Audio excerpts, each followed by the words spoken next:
I'm going to introduce Dr. Timothy Rasinski.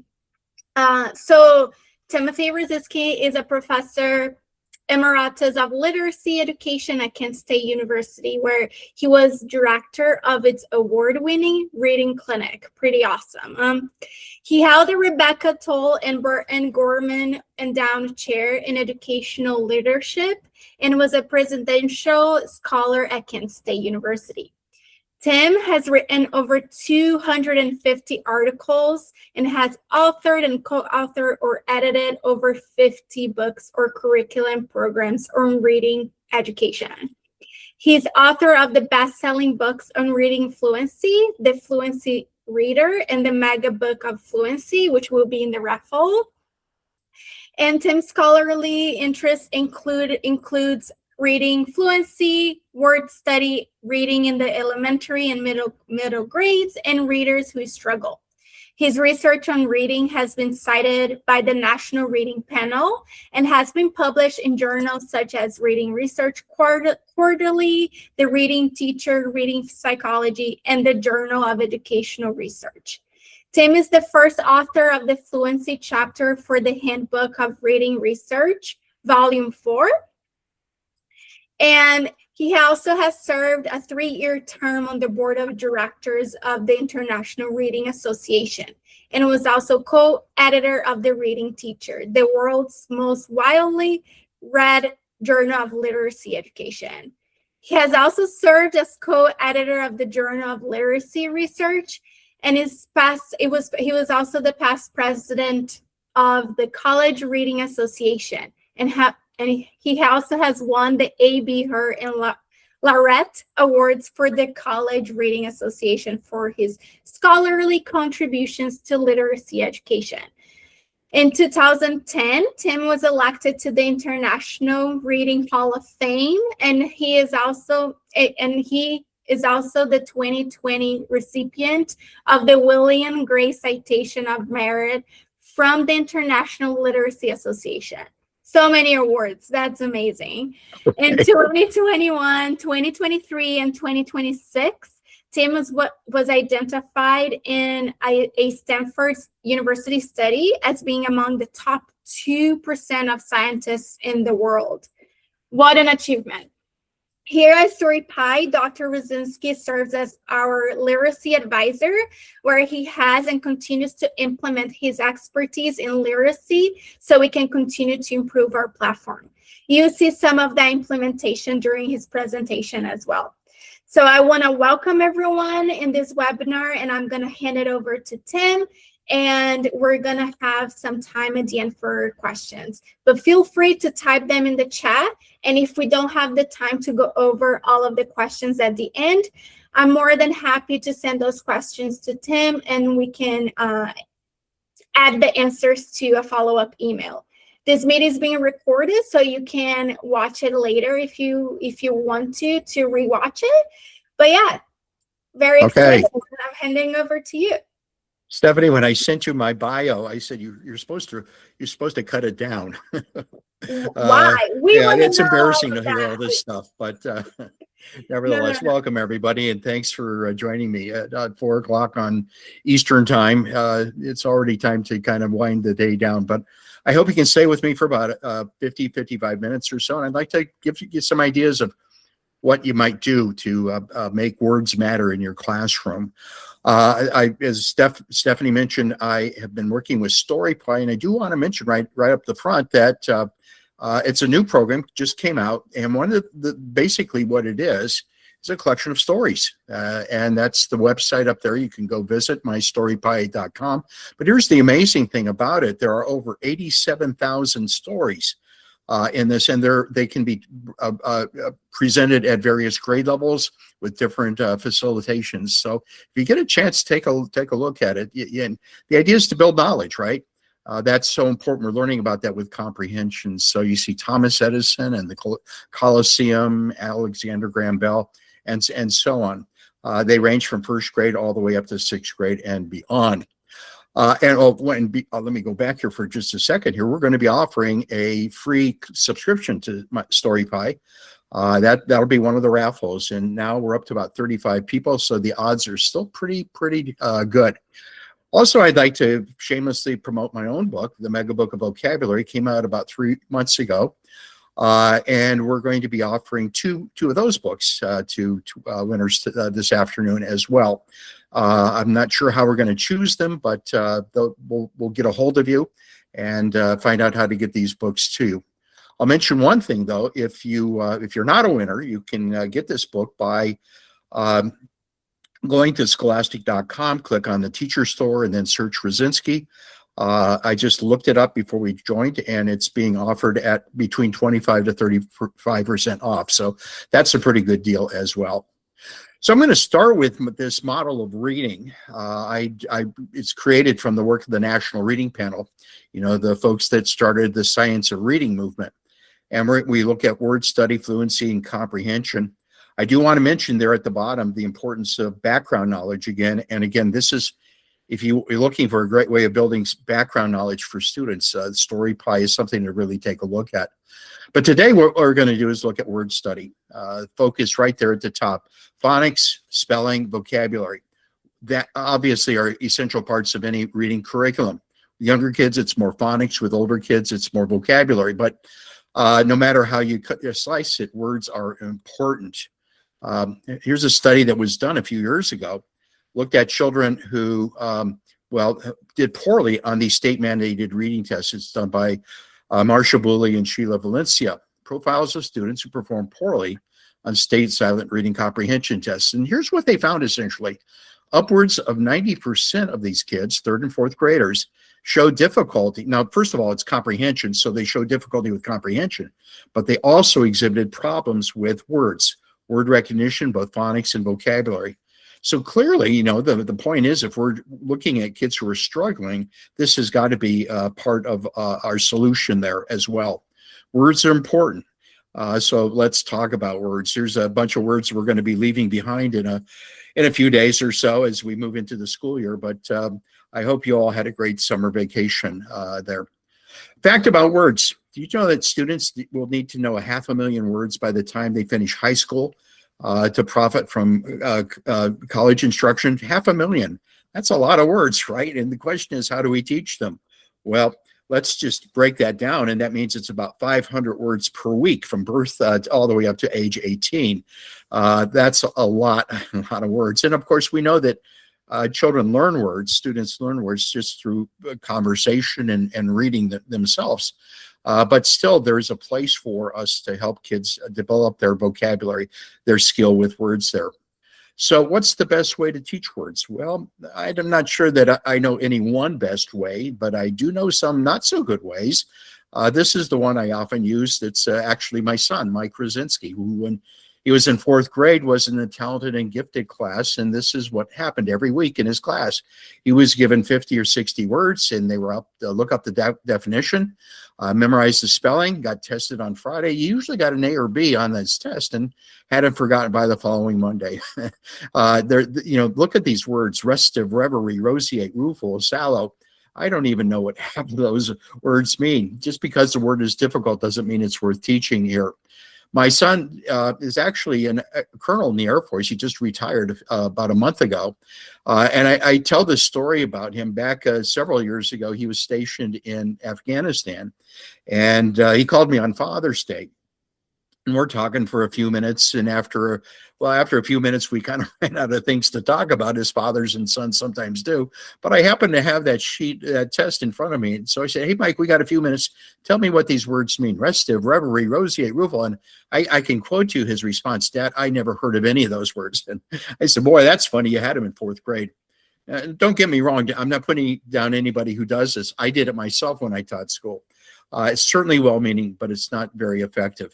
So what I'm going to share with you today are 4 approaches, and I'm going to try to follow up in 2 months. So I'm going to do another seminar in October. I'm going to talk about some other approaches to making word study part of that adding to that word study routine. Word awareness, high frequency words, word building, and expanding vocabularies here.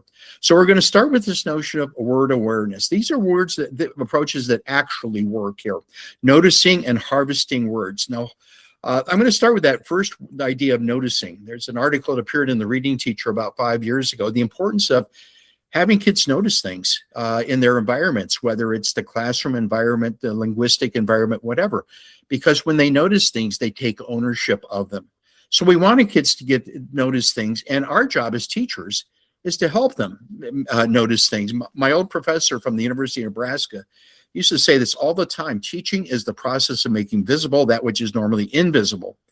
And if you think about it, that's exactly right. You know, whether it's science or social studies, mathematics, or reading, what we're trying to get kids do is see things that they would not normally see on their own here. So why do we want to help kids harvest and notice words from the text that they read? Well, first of all, here's a study that was done a few years ago.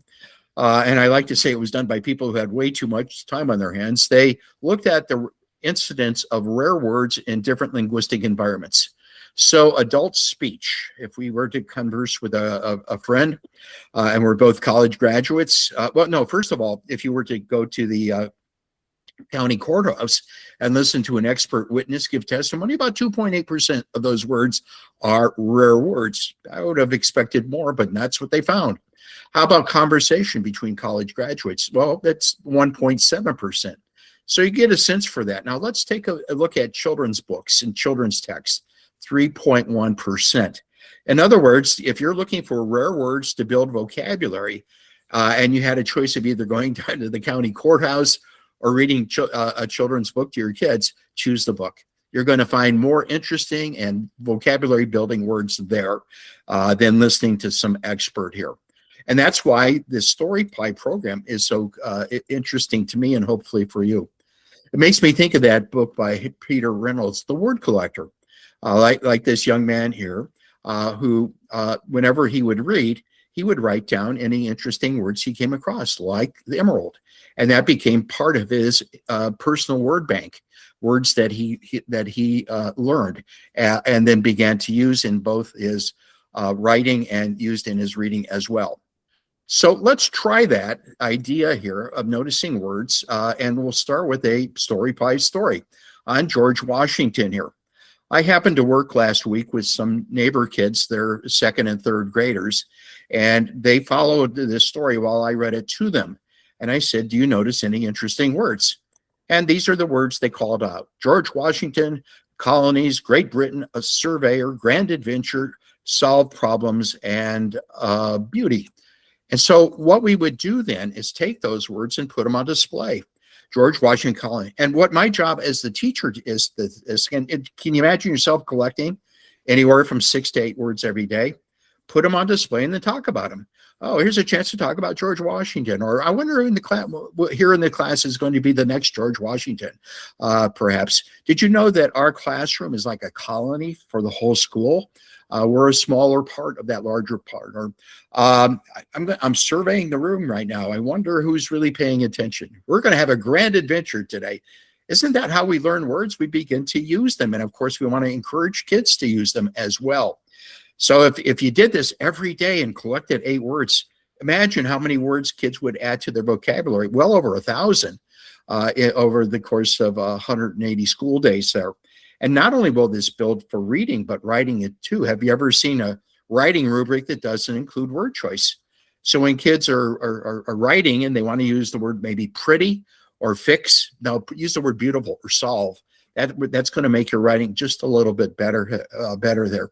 So it's a simple idea, but what I love about it is that it gives kids the ownership of words.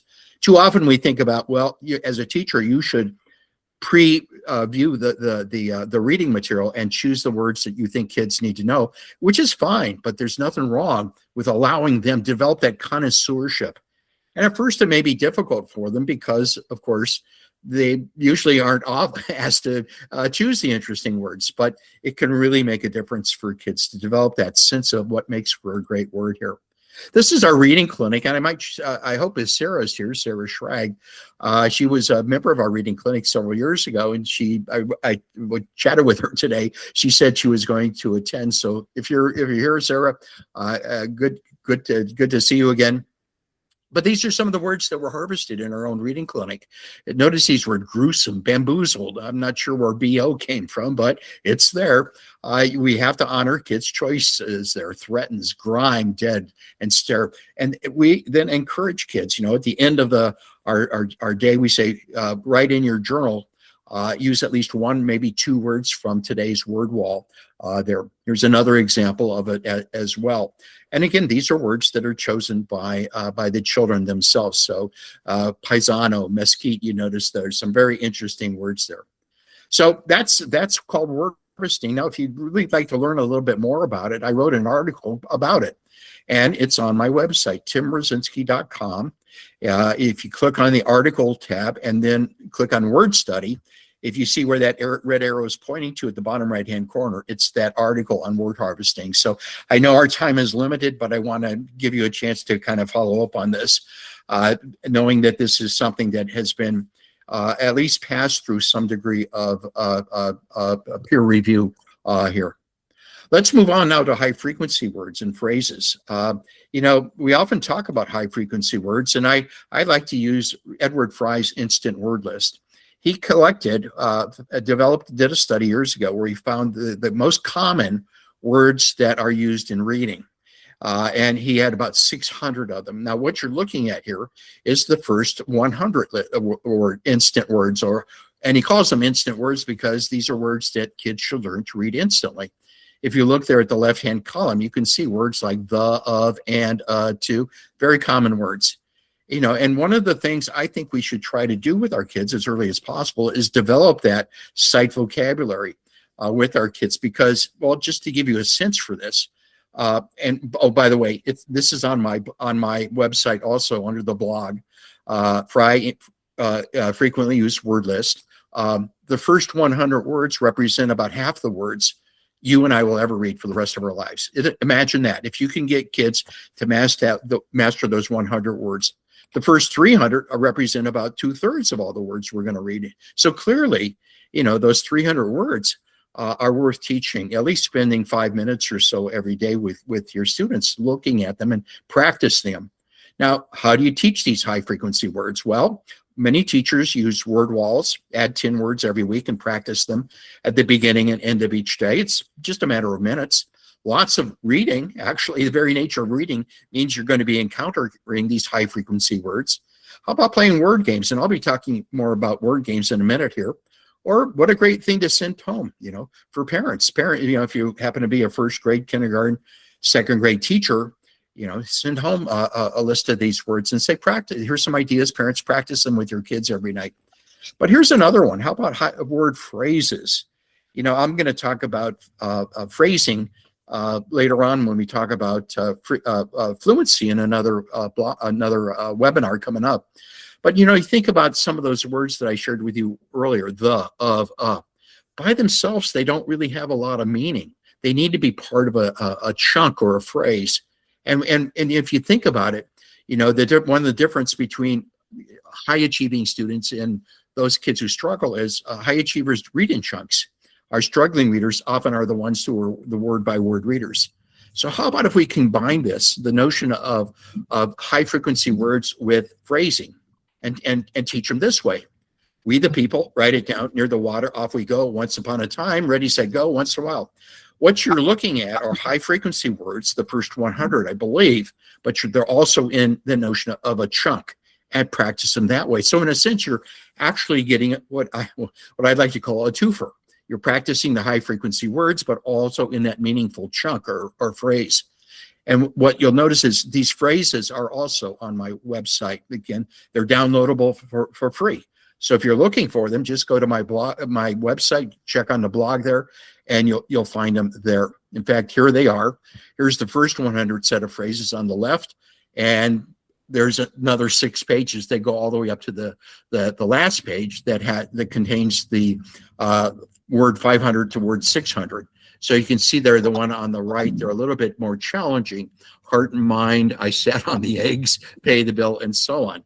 So again, a great way to develop that sense of phrasing and also that sense of high frequency words that are so important. Do 5 or 10 a week and practice them. And I guarantee you'll really get kids off to a great start with these high frequency words. While we're on the topic of phrasing, here's a lesson that I developed a few years ago also that kind of goes along with that. How about when kids read a text, we actually show them where the phrase boundaries are. So again, if you're working with kids who happen to be those word by word readers, do something like this. Find a short text, make a copy of it on the copy machine, and then get out your pencil and mark where the phrase boundaries are. A single slash to indicate a phrase boundary within a sentence, and a double slash between sentences. And you really have to trust yourself. I know there's variations of how we phrase things as adults, but we're all pretty good at this. And then what I do with students is this. I will make a copy of this text for kids, and then I'll read it to them and have them follow along with me. And I'll kind of overemphasize the phrase boundaries. Then we'll read it chorally a second time, and then a third time I'll have them read on their own to a partner. So they're doing the repeated readings, which we know is so important for fluency development, but they're also developing that sense of phrasing. Now, what we want is the kids to be able to read something, without those phrase boundaries marked, because they're not going to get that when they're reading normally. So the very next day, I give them the same text without the phrase boundaries. And again, we go through that same process. I read it, we read it, you read it on your own. So it's a little 5-10 minute lesson. But again, that opportunity to break kids out of that word by word reading can be so powerful. Now, let's go back. I don't want to sound like a commercial, but one of the great features of the Storypie program, not only is it a collection of stories to build knowledge, but one of the features you can do with it is actually show phrasing. You'll notice in this case, the flying rainbow, one of the features, you press a couple buttons and you'll notice that the phrases are for kids. They're already marked with slash marks as well as being highlighted. Isn't that a great way to give kids that practice? And another feature of the program is that students can actually read the text and hear it read to them at the same time, so that they're actually hearing the good phrasing at the same time. So great way to develop that sense of phrasing with the program itself. All right, so we went through 2. How are we doing on time? We're still doing pretty good. I always tend to be, I prepare more than the time is allotted, but I think we're going to make it this time. How about word building? The sense of what we know is that when kids are put in a process of constructing words, they're developing both their spelling as well as their word decoding ability. And there's one in particular that I would like to share with you, something that I've become somewhat of an expert on. It's called word ladders. But first of all, let's start with this whole notion of play. This article was in the Wall Street Journal a while back. To really learn, our kids really need the power of play, that opportunity to play with things here. In fact, Mr. Rogers knew about that. Play is really the work of childhood. So many people have told us that when we give kids the opportunity to play, no matter what it is, whether it's a board game or going outside and play tag, they're actually learning here. But I'd like to focus on this notion of games. This was in the web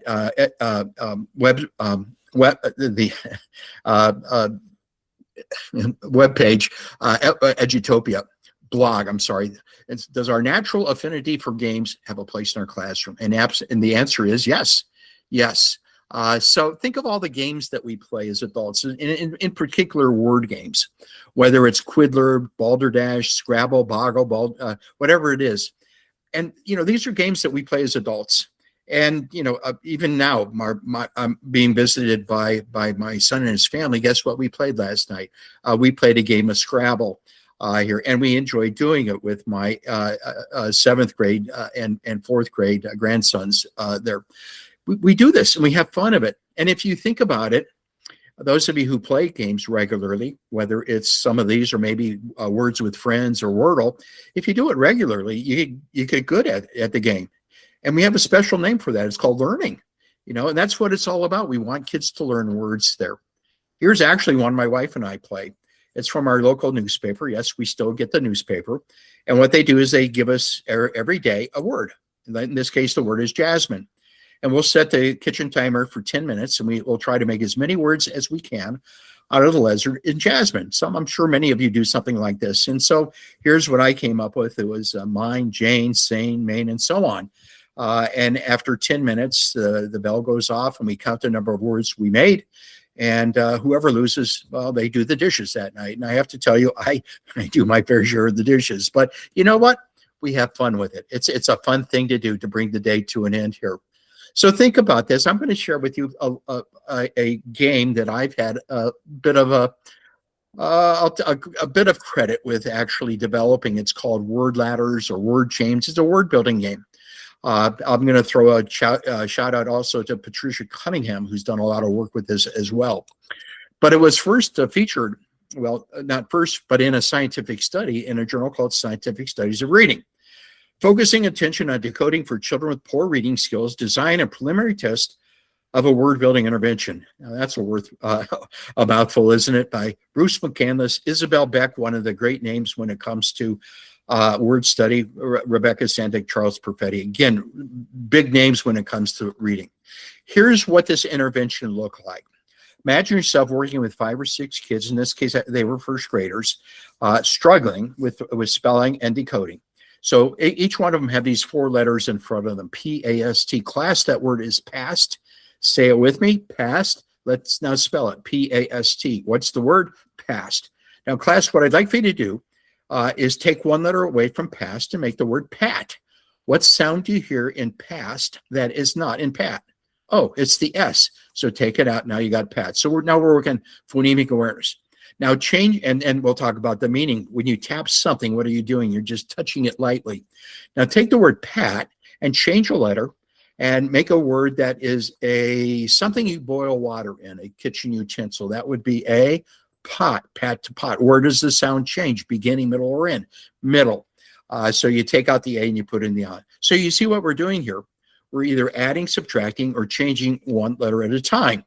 It could be 2 letters or 3. There's no significant specific rule there, but we'll do 3 more words: pot to pop, pop to top, add a letter, and we stop. And that's it.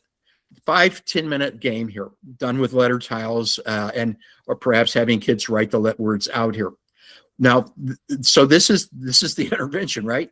So what did they do? They compared kids doing this with a group of similar kids in an intervention who were given a different intervention. So they're comparing different interventions. What they found was that both groups made progress, but the ones in this word building, word ladder intervention made greater progress in phonological awareness, word decoding, and comprehension. Of course, if you can decode the words and you know what the words mean, of course, you're more likely to understand the text. So what I did is what latte teachers do. I took that idea and I tweaked it. I developed something that I have come to call word ladders, but it's another version of word chains or word building. And here's one of my favorites I'd like to do with you. And by the way, I'm going to make my slides available to you. So if you can't write this down fast enough, you'll get it from the slides. We're going to start with the word planet, a celestial object, right? Like it comes from a Greek word that means traveler or wanderer. The ancient Greeks looked at the night sky and these certain planets, they actually moved across the night sky. Okay, take the word planet, take away a letter, and make a vehicle that flies in the sky. That would be a plane. At that point, we could talk about what happened to the A. It went from a short A sound to a long A sound and why. Take away a letter from plane and make a word that means to prepare. Oh, 1 letter out, you got the word plan. Take away another letter and make a chicken utensil that you fry fish in. That would be a frying pan. Okay. Change the vowel in pan now and make a small metal object that holds 2 pieces of cloth together. That would be a safety pin. Excellent. Okay.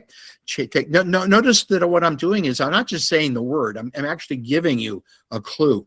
Change a letter in pin to make a religious term for a bad deed. That would be a sin. Change a letter in sin to make a kind of drink. Change a letter in sin to make a kind of drink. I know what you were thinking right now, gin. It is 4 o'clock on the East Coast, but and a gin and tonic or a martini sounds awfully good, but that's not the right word. I'm sorry. Change a letter in sin to make a small drink. Okay, sip. I've done this before, obviously, and it's amazing how many times the word gin comes up, but it's sip. Okay, take the word sip now and change a letter to make what you're doing in your chair. You sit. Change a letter in sit to make what a baseball player does with their bat. They make a hit. Okay. Change a letter in hit to make something you wear on your head when it's raining. That would be a hat. Okay, they're pretty easy words now, but now we're going to start expanding them. Add a letter to hat to make something your furnace needs to produce in the middle of winter. Back at next January, you need more heat. Okay, and then we talk about that vowel digraph, EA. Take the word heat and add a letter to that and make something my cardiologist checks on me every year. That would be my heart. Okay, add a letter to heart to make a fancy fireplace, and that would be a hearth. Now that word I would put on display on my word wall because many kids do not know what a hearth is there. And our final word is this. Take away a letter from hearth to make a word that goes with our first word, planet. And what word is that? Earth. Planet to earth. So I always save this one for Earth Day, and you might want to save it for next April if you'd like, but planet to earth. So that's what I did to turn this a little bit more into a game. I make the first and last words go together as best I can here. Here's another one. We start with the word kin, and we work our way down to the last word, pump. Okay, you put the two words together, and what do you get? Pumpkin. All set for this Halloween come October there. So that's the idea behind them. And I'm going to give out a little shout out to myself here again. If you're looking for the books that I've written, I've actually written quite a number of them. Actually, you can find them on scholastic.com under the teacher store, and then type in my last name here. And here's how one actually looks. We start with the word ship at the bottom, and you work your way up and you come to a group of ships, fleet. So ship to fleet. But I've been told, people shared with me that this is kind of like a crossword puzzle for kids. And I happen to know several adults who are great at crossword puzzles. I can tell you, those are some of the best wordsmiths out there. Spelling, decoding, and vocabulary as well. So when we can put kids in that environment that are like crosswords, I think we're giving them a great chance to expand vocabulary. But you might be saying to yourself, how do I make my own ladder? Well, I've never showed anybody how I do it, but I'm going to give that. So this is a first here. How do you make your own word ladder the way I do it? Well, first of all, you start with two words that go together in some way. Dog to cat, night to day, house to home, butter to fly, butterfly. How about George Washington from the passage we had earlier? Okay, so you find your two. They go together. Well, I'm going to try George. Can I go from George to Washington? And that's a hard one because both George and Washington are pretty long words there. So first of all, you got your words, and then you create a column of anywhere from 6 to 12. And you put one word at each end, Washington, George. So I'm going to start with Washington here, and I'm going to whittle that word down to smaller words. So Washington to wash. I know you have to take away 6 letters, but kids can do it. And then change a letter to gash to rash, and then change the SH to 1 letter to make rag. Okay, so you got to whittle it down to 3 or 4 letters. And then what you do is you got to build it back up. So rag to rage, rage to garage, and then change a letter and take out the 2 A's and put in an O, and you got gorge. And of course, the last one there is add a letter to gorge, and you have George Washington there. But we're still not done here. Now you have to add structural and meaningful clues for kids. So for example, with Washington, take away 6 letters to make a word that describes what you do when you have dirty clothes. You wash them. Change a letter in wash to make something that it is when you cut yourself and you have a deep cut that's sometimes called a gash, and so on there. So that's the way it's done. It's really simple, and I hope you'll try them yourself, because you know what? Kids will do them themselves. And then play the ladder, and you've got to make sure you get kids sufficient support. So if they can't go from Washington to wash, I'll just say, well, word number 2 is wash. And you go find it in Washington and then write it down there. But here's the point. They're not that hard to do. In fact, they're great when kids can do them themselves.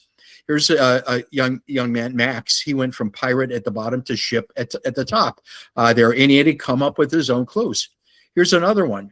Went from fish to shark again. And it may not be the neatest thing, but think of what the young man had to do. He had to, think of the letters that change from one word to the next. So that's the orthographic mapping. He had to come up with the clues. And notice the stars that he has next to a couple of those words. These are the challenging words. He had to do some metacognitive thinking. What are the hard words? So words like cloak and quake and so on. Somebody doing this would get extra points there. When kids begin to emulate us as teachers, now they're really learning. Well, there's a friend of mine. His name is Paul Wilson. He was the assistant director for the Center for the Study of Reading at the University of Illinois. And he's now retired, but he still tutors kids. And I send these out, and I'll tell you more about that in a minute. But he wrote to me not long back, and his note was basically this: thanks for all these word ladders. I love these activities. They motivate kids and caregivers, because parents can do them as well, to dig into the internal structure of words. Now, that dig into the internal structure of words, there's a special name for that. It's called orthographic mapping. If you're familiar with the work of scientists David Kilpatrick and Linnea Airy, that's what they say is the process of actually getting a word into your head, digging into that internal structure. So again, we have a scientific basis for this.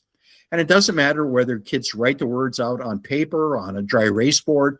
Here's a teacher who actually has a ladder in her classroom. Or perhaps, here's my favorite way of doing it. This Melissa Graham wrote about this on Twitter, where she has the kids slide the letters around, make the word, and then once they make the word, they write it on the sheet itself. So one thing I want to mention to you is, again, kind of going back to our George Washington story. One of the options on Storypie as a follow-up is there's different activities. One is, fill in the missing letters. Another one is a word search. And the one I really like, again, is a word ladder. Storypie has their own version of a word ladder, again, that could go along. But a great way of following up from a story that you read to build kids' knowledge about how words are spelled and decoded. Now, here's the thing I want to mention to you. Beginning in the school year, hopefully next week, I'm going to start sending out 3 resources every week. I call them Monday Morphology, Word Ladder Wednesday, and Fluency Friday. So if you would like for me to send these out to you, if you're not on my list already, drop me an email. And there's my email address at the top, trasinski@kent.edu. And every Wednesday during the school year, you'll get a word ladder from me. So, for example, I got to go back here. April 24th is Arbor Day. So we go with start with the word trees there at the top, and we end with the word arbor, a group of trees there. So it's, again, kind of featured around that Earth Day. I send out 2 sheets. Usually one is the teacher sheet, and the other is the sheet that kids actually follow along with.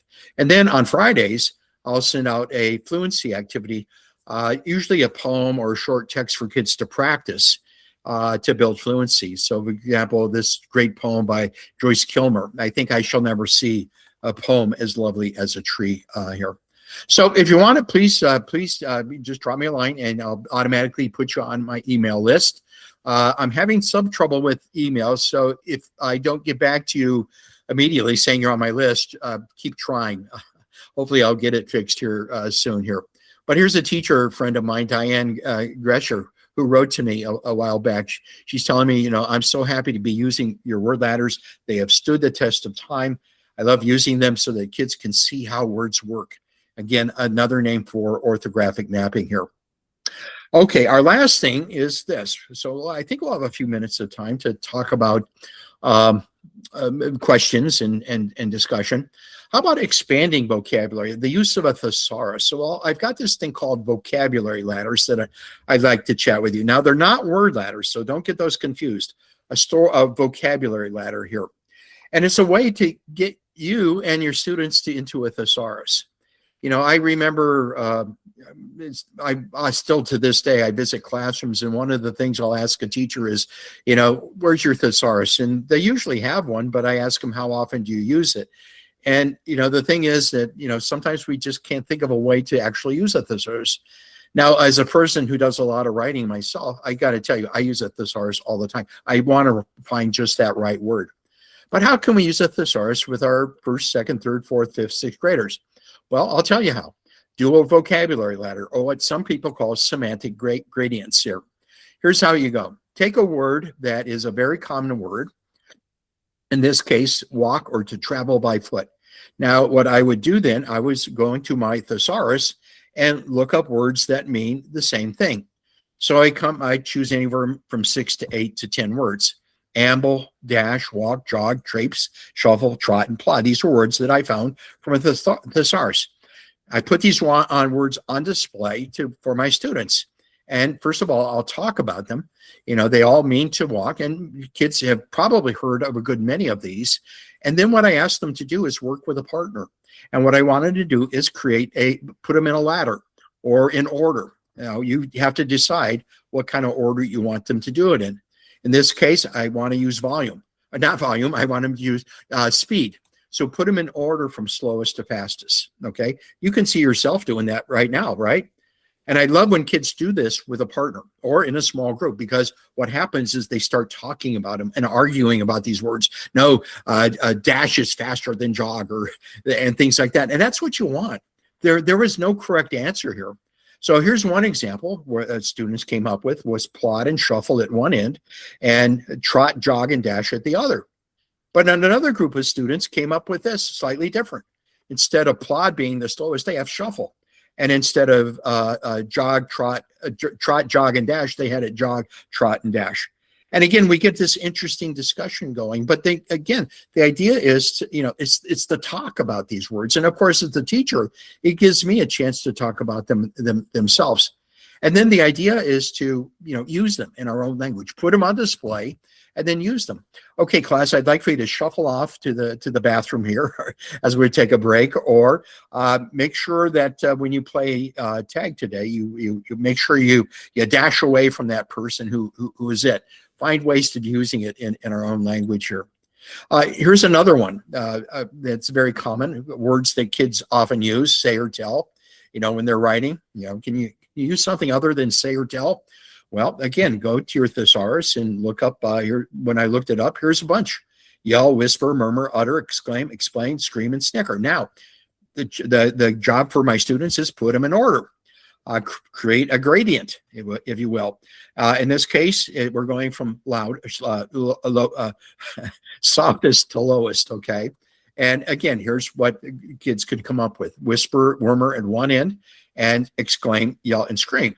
And so, again, the point is, when kids are writing and they want to use the word say or tell, which they use often, why don't you use one of these? Whisper, murmur, exclaim, yell. You're expanding your kids' vocabulary, not only for reading, but for writing as well. When they start using those, those slightly rarer words, more interesting words there. That's what authors do all the time. And here's some examples that I picked up over the years from teachers who do this. Here's a group, they went from worst to best there. And again, we can't say that they're exactly right, but you know what? We do know the good words, and we can differentiate them from the not so good words there. Here's a creative teacher who did these with those paint strips that you can get from Sherwin-Williams. Basically, we're talking about shades of meaning here. So what Melissa did was she had her kids work on texture, bravery, emotion, confidence, and again, did the same thing, put them in order. And then at the end of each lesson, every student would add a paint strip to their ever-expanding words, their own personal thesaurus. Isn't that great here? Another example, and Jackie, I think this comes from you. I stole this from you, where the kids actually put them on a bulletin board. So here's some. They go from close to distance, devour to taste, inspiring to dull. And I believe, if I'm not mistaken, Jackie, these are second graders. Think of how these kids are really expanding their vocabulary here. And another one here, this is a little bit different here, where the kids actually are using this thesaurus. There's finding other words that mean thankful to least thankful. And again, they're actually going into the thesaurus to do it. So we see in this one example, this young man has thankful, appreciating, grateful. I wonder what his 3 words that mean least thankful will be here. But again, it is, as Christine mentioned in this Twitter feed, she talks about critical thinking in action here. So again, let's try another one here from George Washington. When I was asking my neighbor kids again, to find some words, tell and fancy and solve were. They're more common words there, and for each of those, I could do a vocabulary letter. Well, I went back and did tell. So here, I looked it up in my thesaurus, and these are the words that I came up with. And it's a much more expansive word: announce, advise, confess, declare. These are all synonyms for the word tell or say. Okay, now what am I going to do with these words here? Well, again, I want to put them in order. But first of all, that's a lot of words. So I need to choose. I need to use my teacher expertise. And these are the words that I came up with: say, mention, announce, declare, and notify. Now, I also need to think of my 2 ends of the continuum. If you remember, earlier I had say or tell, and I used soft to loud. But this time I'm going to do a little bit different. How about informal to formal? Informal are words that you use in conversation with a friend. Formal would be in a more a formal setting, like maybe if you're giving a presentation in school or giving a speech. Okay, so put them in order, and again, have kids work with a partner, and they may come out with something like this. At the informal end, we have mention and say. And at the more formal end, we have notify and declare. Now, again, are these exactly in the right order? No, nobody's to say. They're shades of meaning.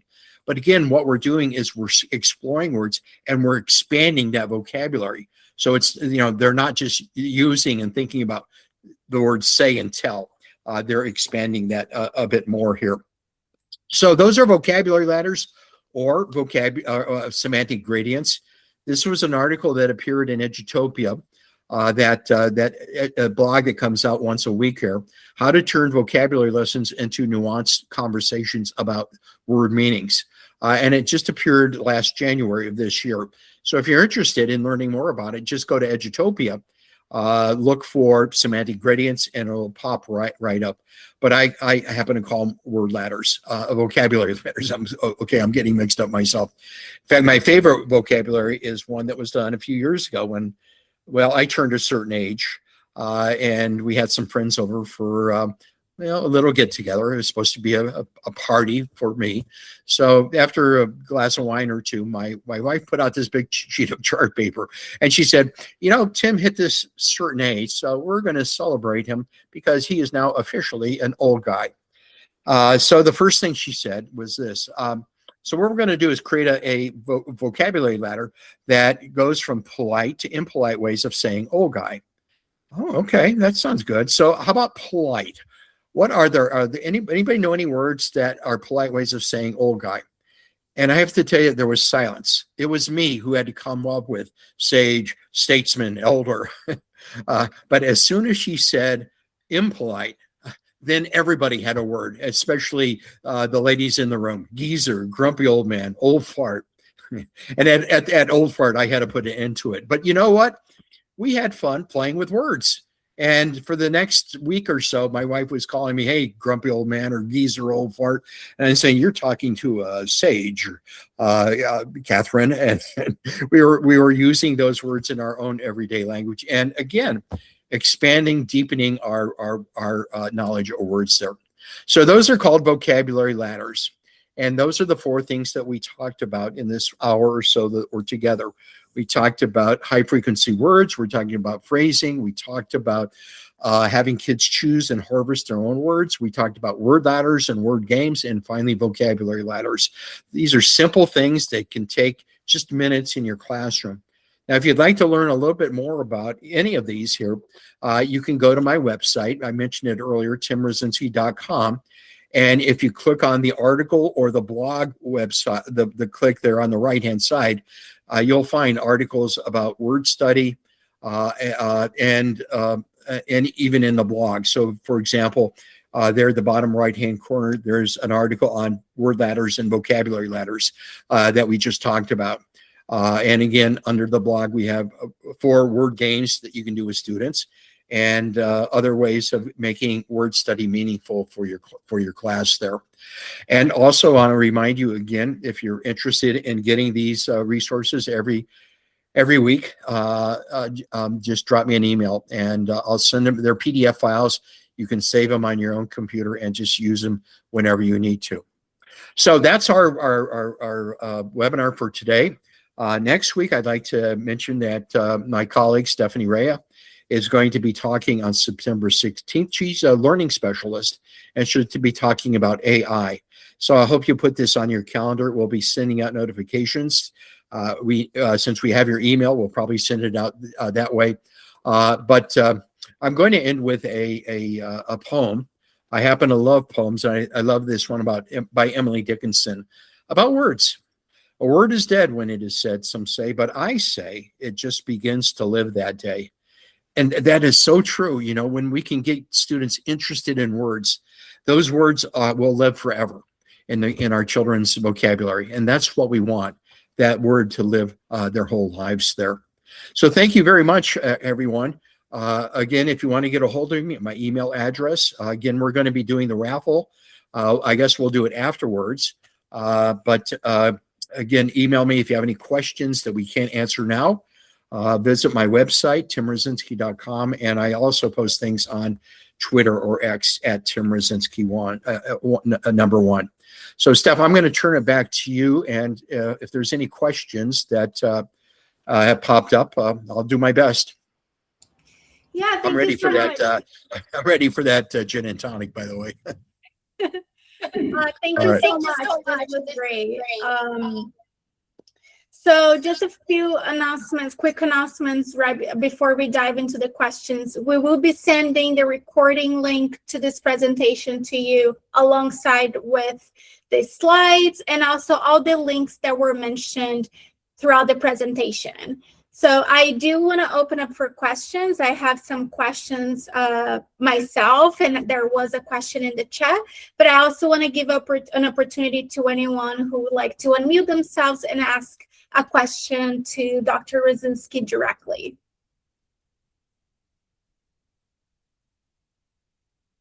Wait time.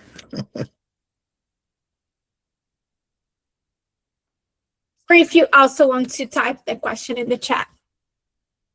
Okay, there was a question in the chat. So there was a question about, I'm wondering if you have some ideas for dealing with homophones, homographs, etc. I do, but that's my next webinar. So jot that down, and we're going to be talking about homophones, homographs, and homonyms as well. So that'll be in October when we get together. So yes, I'm going to delay that one. Yeah, no spoilers. There was also another question. With older students in a small group, that was a question, sorry. My question was, some teachers, they work a lot with students where English is not their first language. So how would you approach working with that type of population? Well, what I can tell you is from my own experience and working with friends who have made a career out of it, like Lynn Coolidge, these things work with young kids, and for the reason is because they're very inviting. They give kids ownership over the activity itself. When we choose a word, we're more likely to learn it more deeply, and all these activities are structured in such a way that we can support kids. So like if you're doing a word ladder, as I mentioned earlier, if your child just isn't giving it, give them more clues.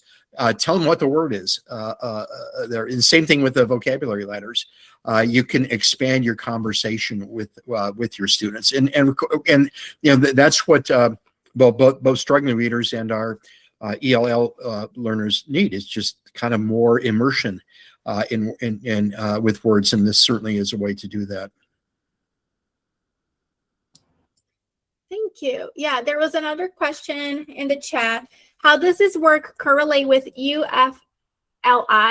I don't know if that means anything to you. I just came back from training with UFLI and the work of Dr. Lane. University of Florida. Oh, okay. Sorry. It does. Well, I'll just put it this way. UFLI, you know, one of the things is it's a really good program. And it's based upon the science of reading. And many of the activities, the approaches there are not only based on science, but they're also based on the opportunity to engage kids. And I guess what I would like to suggest to you is that what I shared with you today, I'm not telling you to dismiss the UFLI program or any program that you're using. You know, in many cases, you know, schools are requiring teachers to use a phonics program, vocabulary program 1. But what I love about what I shared with you is they can fit into any existing program there. So if you have something in the University of Florida a program, maybe there's a couple words that you could make a word ladder out of. That's a wonderful way of expanding that lesson that you have in the program itself. So you might notice on this slide here, in the upper right-hand corner, I wrote a book called Artfully Teaching the Science of Reading. And that's kind of been my mission for the last 10 or so years. Take that information that we know about the science of reading, and how can we present it to students in ways that are creative and artful, and allowing kids to be creative and artful too. So I'm not asking anybody to change your program or saying this is the program. What I'd like for you to think about is these 4 things that I mentioned to you. They're like colors on your palette. You're the artist. Think about how you can fit, you know, word building into your existing program. How can you do a semantic gradient into your existing program? It's not that hard to do, and yet I can tell you, it'll develop that interest in words that is really what we want kids to move to. We don't want to just expand vocabulary, but we want to deepen all at the same time. So become that artist, I guess I would say. Fit it into your own program. Awesome, thank you. There was another question in the chat. Do you prefer having a printed thesaurus or to using an online one? Either. I use both. I have one in my backpack at all times when I travel. But to be honest, we've become somewhat glued to our screens. I know that you know there's some criticism of too much screen time. So I would like to get more into actually printed materials there, but it's so easy to use, at least at the thesaurus when it's available online. But I don't think, you know, if it's possible for, you know, encourage parents to get a child's thesaurus for their own child, but would be a very valuable tool in addition to a dictionary. Yeah, and if you're using Storypie, you can also print a lot of our worksheets, which there you go. Useful for kids. Okay, so we have 1 minute left. I have one more question, but if you have one question for Dr. Rasinski, now is the time to do it. Listen, I'm out of time here. Yes. I'm babysitting at 5:15. Okay. Well, thank you everyone for joining this webinar. Thank you, Dr. Rasinski, for doing the presentation. We'll follow up with everyone with emails and links and the winners to our raffle to win a book and 1 year free subscription to Storypie.